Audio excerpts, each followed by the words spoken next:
Julian Çumraku dhe Erzen Uka, të arrestuar disa ditë më parë në Orosh të Pukës, u përballën këtë të njëjtë me vendimin e gjykatës së Shkodrës, e cila vendosi që ata të qëndrojnë në burg gjatë hetimeve. Të dy akuzohen për 4 vepra penale të rëndësishme që përfshin nxitjen dhe propagandimin e kryerjes së veprave me qëllime terroriste, prodhimin e armëve luftarake, kundërshtimin e punonjësve të policisë dhe mbajtjen pa leje të armëve shpërthyese dhe municionit. Avokati i Erzen Ukës shpjegoi se klienti i tij përballet vetëm me akuzën e mbajtjes pa leje, duke hedhur poshtë dyshime të tjera që lidhen me prirje ekstremiste. Fillimisht ka vetëm një akuzë, dhe vetëm një ka pas, armbajtje pa leje.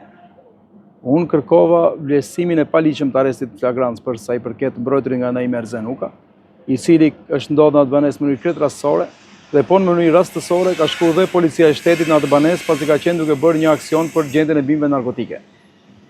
Fakti që është gjetur në atë banesë, ku ka disa armë, cilat nuk dihet nëse janë apo janë tafta për qitje, apo se janë disa armë të vjetra që janë gjetur në një banesë që nuk ka si lidhje me mbrojtjen nga Naim Erzen Uka, nuk e bën atë përgjegjës për veprën penale të mbajtjes pa leje të armëve. Që s'ka asnjë lidhje me armët, asnjë lidhje me vendngjarjen, s'ka pas lidhje me akuzën që i po ngarkohet atij. Megjithatë, hetuesit kanë argumentuar se dy të arrestuarit janë dyshuar që nga fillimi të kenë pasur bindje ekstremiste. Erzen Uka, ish komando, ka një të kaluar penale për nxitje të terrorizmit, ndërsa Julian Çumraku rezulton gjithashtu me dënime të mëparshme për vepra të ngjashme. Banorët e zonës kanë përmendur gjithashtu një person të tretë me të cilën shpesh shoqëroheshin të dy të arrestuarit. Avokati i Ukës e ka mohuar kategorikisht këtë pretendim, duke theksuar se nuk ka prova për të përfshirë një person të tretë në këtë çështje. Hetimet janë në zhvillim e sipër, ndërsa organet e drejtësisë po punojnë për të verifikuar të gjitha elementet e çështjes dhe për të përcaktuar nëse ka prova shtesë për përfshirjen e të tjerëve në aktivitetin e dyshuar ekstremist. Ndërkohë, masat e sigurisë mbeten në fuqi për Julian Çumrakun dhe Erzen Ukën, të cilët do të qëndrojnë në burg deri në përfundim të procedurave ligjore. Autoritetet po vijojnë hetimet për të sqaruar nëse grupi mund të ketë pasur lidhje me rrjete të tjera kriminale apo aktivitete